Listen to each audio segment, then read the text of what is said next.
চলো বন্ধুরা, আজকে তোমাদের সাথে একটা রেসিপি শেয়ার করি যেটা গরম ভাতে খেতে কিন্তু দুর্দান্ত লাগে। এখানে দেখো আমি ভোলা মাছ নিয়ে নিয়েছি, আর ভোলা মাছটা না খুব বড় ছিল। এই দেখো পিস পিস করে কেটে নিয়েছি। এবার এটাকে পরিষ্কার করে ধুয়ে লবণ, হলুদ আর কাশ্মীরি লঙ্কার গুঁড়ো দিয়ে মাখিয়ে আধ ঘন্টা মতো রেখে দেব। এতে কি হবে জানো তো, মাছের ভেতরে লবণটা, হলুদটা আর খুব ভালোভাবে ঢুকে যাবে। আর এই কাশ্মীরি লঙ্কার গুঁড়ো দেওয়ার কারণে মাছটা যখন ভাজবো তখন খুব সুন্দর কালার আসবে।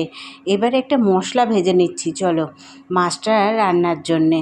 এদিকে দেখো কড়াই বসিয়ে দিয়েছি, আর কড়াইয়ে সামান্য তেল দিয়ে এখানে দিয়ে দিয়েছি দুটো পেঁয়াজ কুচি, দিয়েছি টমেটো কুচি, দিয়েছি রসুনের কোয়া, আর দিলাম দুটো কাঁচা লঙ্কা আর তিনটে শুকনো লঙ্কা দিয়ে মশলাটাকে খুব ভালো করে ভেজে নিচ্ছি। এটা দিয়েই আজকে শুধু রান্না হবে। এই দেখো মশলাটাকে ভেজে আমি তুলে নিচ্ছি। এবার আবার গ্যাসে কড়াই বসিয়ে দিয়েছি, আর কড়াইয়ে তেল গরম করে নেব। আর রান্নাটা কিন্তু আমি রিফাইন অয়েল দিয়ে করব। আর তেলটা দেখো গরম হলে কড়াইয়ের চারিদিকে আমি লাগিয়ে দিলাম, যাতে মাছটা ভাজার সময় কড়াইয়ের গায়ে লেগে না যায়। আর যেহেতু এটা নরম মাছ, তাই এই মাছটা অল্প অল্প দিয়ে ভেজে তুলে নিতে হবে। এবার মাছ ভাজা হয়ে গেলে আমি ওই তেলেই আরও কিছুটা তেল অ্যাড করে দেবো, দিয়ে এখানে দিয়ে দেবো 1 চামচ কালো জিরে ফোড়ন। ফোড়নটা যখন সুন্দর গন্ধ বেরিয়ে আসবে, এখানে দিয়ে দেবো দুটো শুকনো লঙ্কা। আর এই যেই ভাজা মশলাটা মানে বেটে রেখেছিলাম সেটা দিয়ে দিলাম।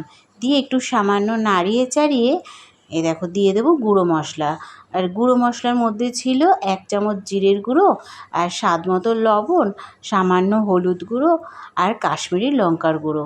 এটা দিয়ে খুব ভালো করে কষিয়ে নিতে হবে। আমার মতন এইভাবে একবার রান্না করে দেখো, দুর্দান্ত হয় মাছটা খেতে। দেখো এবার সামান্য জল দিয়ে মশলাটাকে খুব ভালোভাবে কষিয়ে নিতে হবে। আর এখানে দিয়ে দিয়েছি সামান্য চিনি, টেস্টটাকে আরও বাড়িয়ে তোলার জন্যে। চিনি দিয়ে খুব ভালো করে কষিয়ে নেব। আর কষাতে কষাতে যখন তেল ছেড়ে আসবে তখন দিয়ে দেবো ঝোল, মানে জল। আর ঝোলটা একটু বেশিই রাখবো, তোমরা তোমাদের পছন্দ মতো রাখবে ঝোল।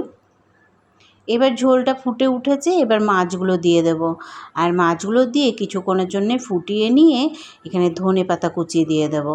আর ধনেপাতা দিয়ে সামান্য আমি ঢেকে রেখে দেবো। গ্যাসের আঁচটাকে অফ করে দিয়ে, মানে বন্ধ করে দিয়ে এখানে সামান্য আমি ঢেকে রেখে দেবো।